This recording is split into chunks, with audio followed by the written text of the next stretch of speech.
It's time for Dirt Daily, and today I'm putting a trailer hitch on the back of my Jeep Noobsock.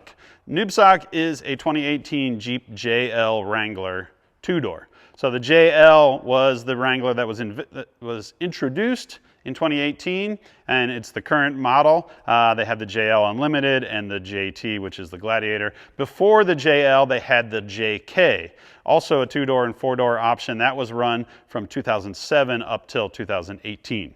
So when I built this to go on Ultimate Adventure, I did not have a trailer hitch on the back of it. And I wanted one because I actually thought I was going to have to drag my Jeep trailer back across America empty.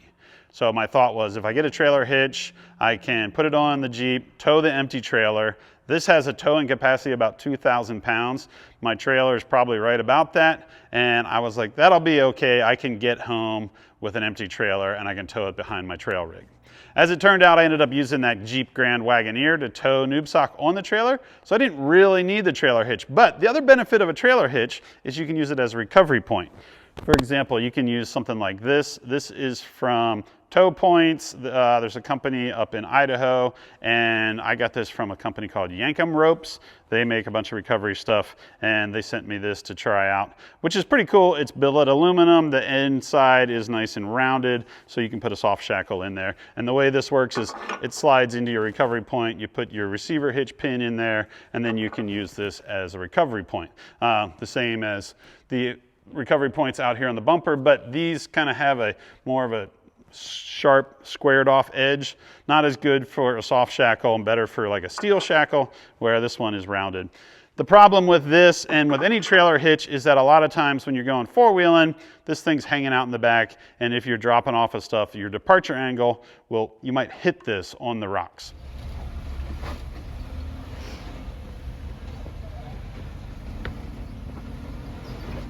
As you can see by the old trailer hitch. This one is the one I actually ran on Ultimate Adventure. I didn't get my Mopar JL hitch in time. I ran this JK version, which is pretty cool because you can bolt the JK version right onto the JL frame. This bolt pattern is the same. You can put both of them on. So after the trip, I finally got the JL trailer hitch. I got it here and I was like, I'll bolt that on. That should be an easy upgrade. And I don't know that it is an upgrade. I'm thinking now I might have made a mistake. Well, it's not really a big mistake, but let me tell you what I'm thinking. This JL trailer hitch, it's longer. It's literally an inch longer from this surface to the end of the trailer hitch. Basically, from here to there, the JK an inch shorter. What that means is you have less, you have a better departure angle. So that as you're dropping off of stuff, this is tucked in a little bit more. And if it's an inch longer, that's more stuff to drag across the rocks. So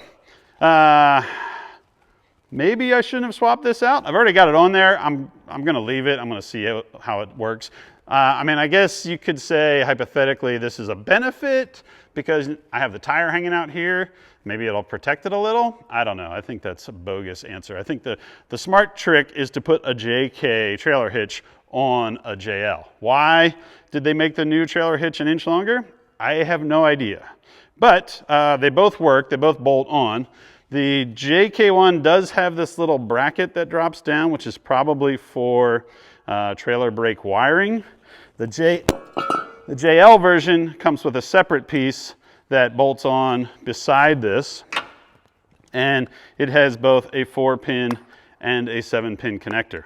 And I think it's a good idea to have this because I'm not a big adventure trailer fan, but I do have trailers. I seem to always be moving trailers, and the ability to hook up a trailer to my Jeep, even if I'm just got to move it across town. Maybe I'm taking it to get tires put on it, or maybe I'm moving it around the yard or whatever. It's a really good idea to have a trailer hitch that you can hook things to, and I think having trailer brakes is really important.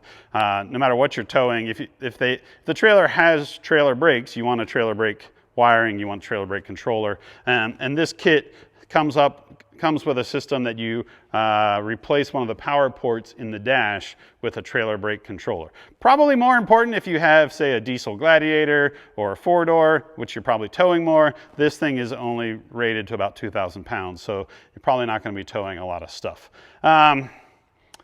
I am personally not a big fan of adventure trailers. I like the simplicity of just taking what you need in your vehicle. I'm not against rooftop tents. I'm not against people that want that, but it's just not for me. I think that you're hauling a bunch of dead weight.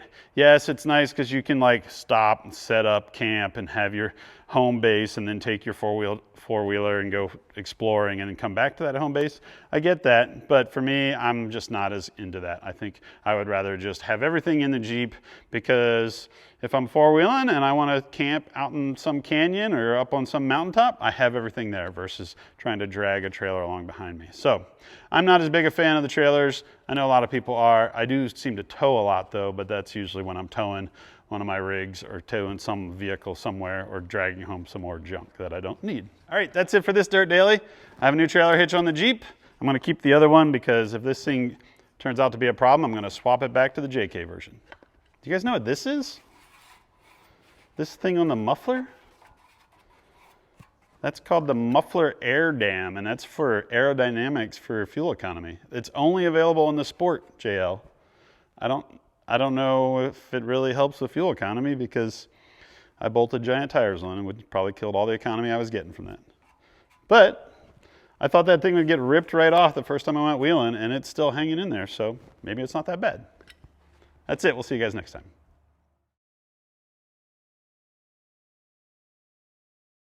Now, I have seen contraptions that people make that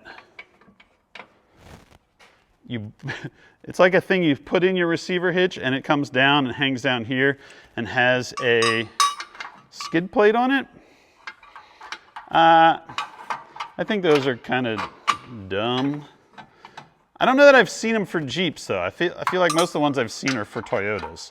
And maybe the Toyota trailer hitch is not as easy to replace.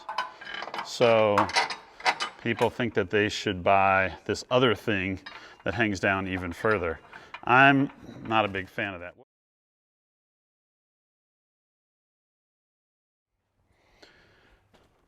I have one more thing to say about trailer hitches, especially for recovery.